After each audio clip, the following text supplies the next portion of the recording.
What's up guys, it's Tom here and welcome to the Chelsea-Tottenham post-match reaction video, and we will also talk about the Liverpool Crystal Palace game. Leave your predictions for that in the comments below. What did you think about Thomas Tuchel and Antonio Conte almost getting into a fist fight on the touchline? I thought it was absolutely brilliant entertainment because actually nothing really bad happened. They didn't cross that line that I think should never be crossed of managers, punching each other. So it was a really entertaining, end-to-end, absolutely feisty, fiery, passionate London derby, and that's what we love about the Premier League. And this Premier League season has started off on absolute flames. I really loved watching the highlights. I couldn't watch the game live because I spent the day with my girlfriend just relaxing, but this was, I think, a Chelsea win.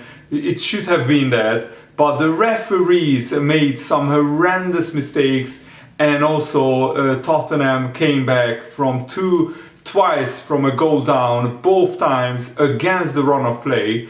And I mean, Thomas Tuchel was quite rightly very angry with the referees even after the game, but this was absolutely brilliant entertainment. And I think Thomas Tuchel was also right getting really pissed off by Antonio Conte, because if you know a handshake, you are supposed to look the guy you are shaking the hand of in the eye, but Thomas Tuchel was shaking the hand of Antonio Conte, and Antonio Conte was looking away, and Antonio Conte actually turned his back on Thomas Tuchel during the handshake, which is really disrespectful. But of course, Thomas Tuchel celebrated like crazy twice, running down the touchline. The second time actually he ran past Antonio Conte, and Antonio Conte posted on Instagram that Thomas Tuchel is lucky that he didn't see it, otherwise he would have tripped him up, which is just fine, absolutely hilarious. But it was nothing more than, two really passionate managers just getting carried away with the emotion of the game. And this was another battle of the bridge, as the people like to call it. I felt Chelsea were the better team during the game. This first half, Tottenham were really slow in their build-up, really lethargic. They didn't really play well. Chelsea very deservedly took the lead from an absolutely brilliant Kalidou Koulibaly volleyed goal into the back of the net. Koulibaly on his home debut scored a brilliant, magnificent goal. So Chelsea took a very well-deserved 1-0 lead, and it was actually a very interesting lineup because Reece James played on the right side of the back three, and it was Robin Loftus-Cheek who played on the right wing-back position, and the new signing Cucurella played on the left wing-back position because Chilwell is not 100% fit and ready to play. And I think Cucurella had a brilliant game. He had an assist as well. But let's talk about the Tottenham equalizer, because I think it was a couple of huge mistakes. The first one by the referee, because I think Kai Havertz gets fouled in the build-up. VAR doesn't overrule the goal because there was too much time between Kai Havertz getting fouled and the Tottenham scoring the equalizer. But I think Kai Havertz gets fouled because the defender kicks his leg first and then the ball second. I saw multiple angles of that. So Kai Havertz was absolutely fuming at the linesman. He was really angry at him, and rightfully so. And then Tottenham equalized after Jorginho. What is he doing dragbacks in the box? Jorginho so many times is a liability for Chelsea. So many times he makes big mistakes before his team concedes goals. And Højbjerg, I didn't know he had it in him, with a brilliant outside of the foot shot. But also the second mistake is, I think Mendy doesn't see the ball properly because of Richarlison, and Richarlison is standing in the offside position, partially blocking Mendy's view. He wasn't like totally in front of Mendy, but I think because the ball is going away from the Mendy, he doesn't see the ball properly. But probably Mendy also makes a mistake reacting to the ball a little bit late, and it nestles into the bottom corner. So Chelsea have to go again And a brilliant build-up play by Chelsea, finished off by Reece James. Raheem Sterling gets the assist. Reece James blasts it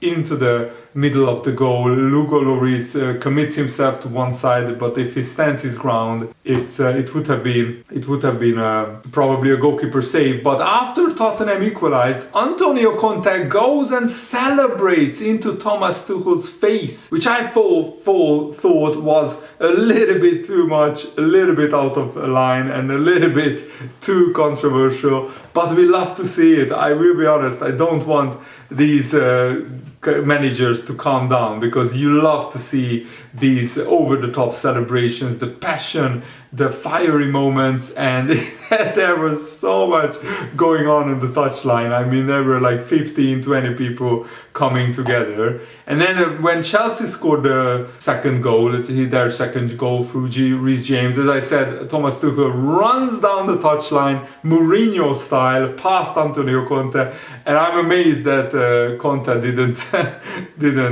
get into a fight today, because he was really passionate. Antonio Conte actually reminds me of Jose Mourinho a lot because of his relentless winning attitude, and he has that really fiery side of him. Remember when Mourinho and Arsene Wenger squared up on the touchline? This could be the new rivalry of the Premier League. Thomas Tuchel and Antonio Conte, two London clubs, two big rivals, going for the top four. I honestly, I don't think Chelsea and Tottenham are in the title race. They need to show a lot more in the coming months for me to say that it's anybody other than Man City and Liverpool who will contend the Premier League title. But then, 96th minute, another refereeing mistake, another refereeing controversy. See, Romero, the centre-back of Tottenham, pulls down Cucurella by his hair. Cucurella has this glorious big hair, and Romero grabs it and pulls him down to the ground. How is that not a red card? How is VAR not giving a red card to Romero? And that was right before Tottenham equalized in the 95th minute. Absolutely crazy decision by VAR. If that's not a red card, then I don't know what is. I mean, you can't drag a player down by his hair onto the ground. It should have been at least free kick Chelsea, and then the game is over and Chelsea win the game 2-1.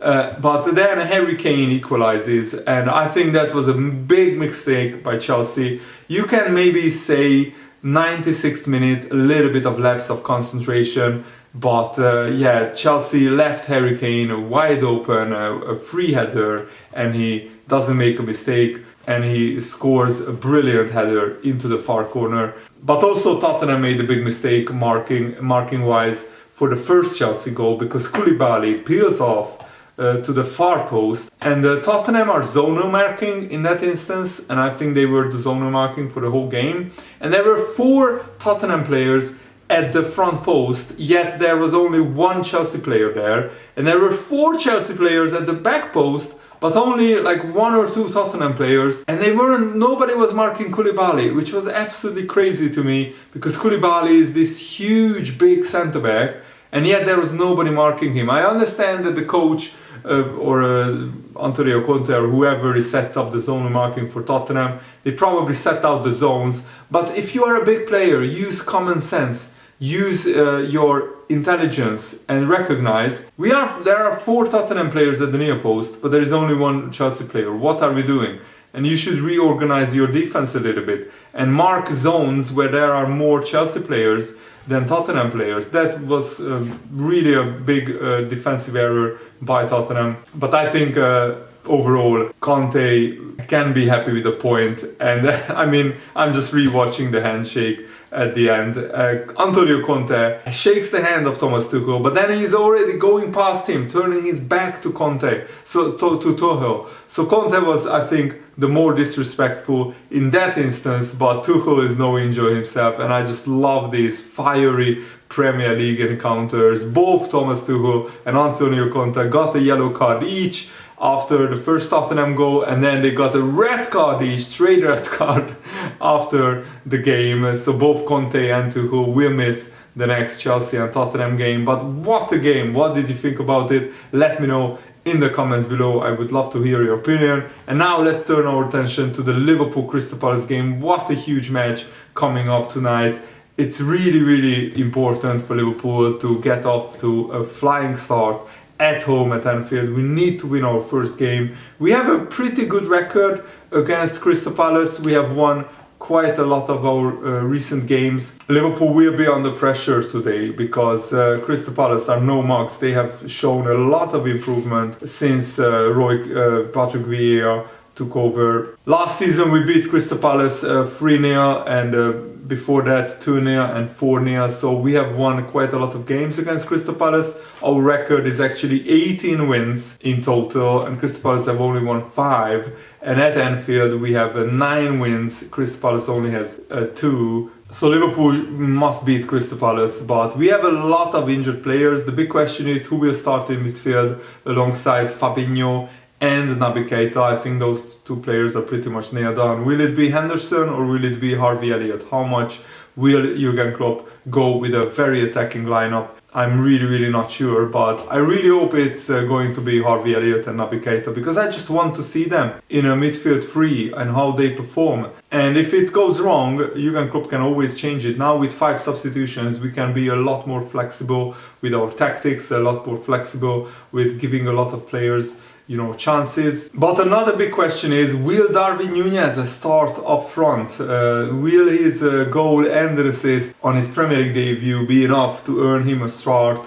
Jurgen Klopp said we won't judge Firmino on this one game that he had against Fulham, and Firmino is still world-class player, very important player for Liverpool. But I think on the back of what Darwin Núñez did against Fulham, you need to reward him for that performance with the start. And if it doesn't work, we can always bring on Bobby Firmino in the second half. Or we could go with a Fabinho, Henderson and Harvey Elliott midfield. That is another option as well. Of course, the big question, have Liverpool done enough in the transfer market? Will our midfield options be enough for Liverpool during the season? That's a big question. I just hope that there will be no more injuries because I don't think Liverpool can cope with another long-term injury. But I'm really looking forward to watching Liverpool again tonight. So come on Liverpool, let's beat Crystal Palace and let's get the momentum going for the season. Thanks for watching guys, hope you enjoyed this. See you later.